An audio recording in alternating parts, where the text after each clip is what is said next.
The Queen signed off an exhibition dedicated to Prince Philip to be held by the Royal Collection Trust, RCT, it has been claimed. And she reportedly agreed to release treasured artefacts for the display, set to celebrate the life of service of the Duke of Edinburgh and his long-lasting marriage with Her Majesty. Among the topics to be touched upon during the exhibition, there will likely be the Queen and the Duke's wedding in November 1947 and their family. Prince Philip's naval career, charity work and love of carriage racing will also likely be featured prominently.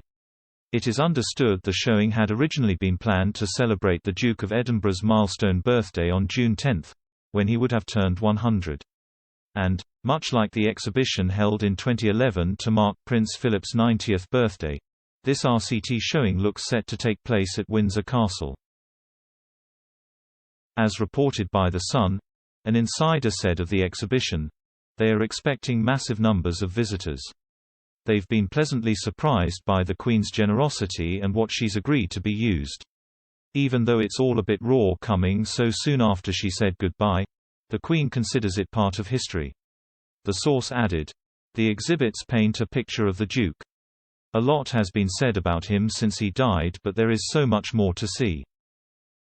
The RCT has been contacted by express.co.uk for comment. Plans for Prince Philip's 100th birthday exhibition have been widely reported but never confirmed by the palace or the trust. Shortly after the Duke's death in April, The Telegraph wrote the RCT had reportedly planned a photography exhibition to mark Prince Philip's centenary. In the wake of his passing, the newspaper added, "It was hoped the exhibition could be turned into a showing commemorating the Duke.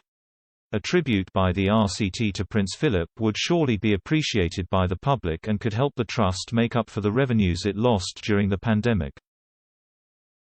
Its annual report revealed in October the Trust has agreed on a £22 million loan from Coutts to plug the financial hole created both by the forced closures during the lockdowns and the lack of tourists. At the time, the RCT was expected to lose £64 million of income in 2020-21 alone as a result of the pandemic. To face the crisis, the Trust also had to implement a pay and recruitment freeze and change its exhibitions program. Following forced closures during the 3 national lockdowns, the RCT has reopened the doors of its most iconic palaces, including Buckingham Palace. At the moment, visitors who want to see the Queen's residence in London can take part in a guided tour of her gardens or of the state rooms. From July, visitors who booked a ticket will be free to roam in the palace's gardens and, for the first time, have picnics. The Duke of Edinburgh died during the morning of April 9. Due to the ongoing coronavirus pandemic, his funeral, held on April 17, was attended only by 30 people.